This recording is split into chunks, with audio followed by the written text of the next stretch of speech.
بسم اللہ الرحمن الرحیم۔ السلام علیکم دوستو، یہ ایک بادشاہ اور اس کے مصائب خاص کا قصہ ہے جس میں ہمارے لیے ایک سبق پوشیدہ ہے۔ کہتے ہیں کہ ایک روز کسی طرح ایک شخص دربار میں داخل ہونے میں کامیاب ہو گیا۔ اندر پہنچ کر دیکھتا ہے کہ بادشاہ آج کسی بات پر بہت خوش ہے اور دربار کا ماحول بہت اچھا ہے۔ اس شخص نے بادشاہ کو سلام کر کے عاجزانہ انداز میں اپنا مدعا بیان کرنے کی اجازت طلب کی۔ بادشاہ نے اسے اجازت دے دی۔ اس نے کہا کہ میں بے روزگار ہوں، جو کام مل جاتا ہے کر لیتا ہوں اور محنت سے جی نہیں چلاتا۔ بادشاہ نے اس کی قابلیت پوچھی تو کہا سیاسی، یعنی معاملہ فہم اور دانا ہوں۔ بادشاہ نے حکم دیا اسے شاہی اسطبل کا انچارج بنا دیا جائے۔ حکم کی تعمیل ہوئی اور وہ کام پر لگ گیا۔ چند ہفتے بعد بادشاہ نے اسے طلب کر کے اپنے سب سے چہیتے اور اعلیٰ نسل کے گھوڑے کے متعلق دریافت کیا۔ اس شخص نے جو اب شاہی سواری کے لیے مخصوص گھوڑوں کے اسطبل کا انچارج تھا، اس نے جواب دیا حضور وہ نسلی نہیں ہے۔ یہ سن کر بادشاہ کو تعجب ہوا۔ اس نے سائس کو بلا کر اس بابت دریافت کیا۔ اس نے بتایا گھوڑا نسلی ہے، لیکن اس کی پیدائش پر اس کی ماں مر گئی تھی۔ یہ ایک گائے کا دودھ پی کر زندہ رہا اور اس کے ساتھ پلا بڑھا ہے۔ بادشاہ نے انچارج سے پوچھا تمہیں کیسے معلوم ہوا یہ گھوڑا اصیل نہیں ہے؟ اس نے کہا جب یہ گھوڑا گھاس کھاتا ہے تو گایوں کی طرح سر نیچے کر لیتا ہے، جبکہ نسلی گھوڑا گھاس منہ میں لے کر سر کو اٹھا لیتا ہے۔ بادشاہ اس کی بات سے بہت متاثر ہوا۔ اس نے داد دی اور انعام کے طور پر اسطبل کے رئیس کے گھر اناج، بھنے دمبے اور حلال پرندوں کا عمدہ گوشت بھجوا دیا۔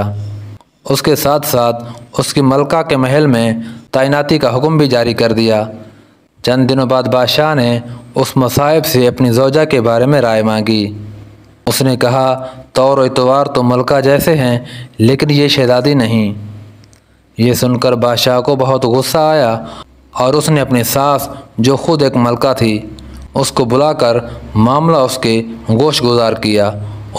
اس نے کہا حقیقت یہ ہے آپ کے والد نے بچی کی پیدائش پر ہی اس کا رشتہ آپ کے لیے مانگ لیا تھا، لیکن وہ ایک بیماری کے سبب سال بھر ہی زندہ رہ سکی اور ہم نے بادشاہ یعنی آپ کے والد سے تعلق اور قرابت داری کے لالچ میں کسی کی بچی گود لے کر پالی اور اسی سے آپ کی شادی کرا دی۔ اب بادشاہ نے مصائب سے دریافت کیا کہ تم نے کیسے جان لیا کہ میری زوجہ کسی شاہی خاندان کی عورت نہیں؟ اس نے کہا وہ اپنے خادموں کے ساتھ بدسلوکی میں کسی جاہل سے بھی بدتر ہیں۔ اب تو بادشاہ نے اس شخص کو دانا اور نہایت عقل مند مان لیا۔ اس نے بہت سا اناج، بھیڑ بکریاں بطور انعام بھی دی، ساتھ ہی اسے اپنے دربار میں خاص منصب عطا کیا۔ کچھ وقت گزرا تو بادشاہ نے مصائب کو بلایا اور کہا کہ میرے بارے میں کچھ بتاؤ۔ اب مصائب خاص نے کہا جان کی امان پاؤں تو عرض کروں۔ بادشاہ نے امان کا وعدہ کیا۔ اس نے کہا آپ کا طور طریقہ اور چلن بتاتا ہے کہ آپ بادشاہ زادے نہیں ہیں۔ بادشاہ کو یہ سن کر بہت غصہ آیا، مگر جان کی امان دے چکا تھا سو چپ رہا اور سیدھا اپنی ماں کے پاس گیا۔ اس نے اپنے بارے میں ماں سے دریافت کیا۔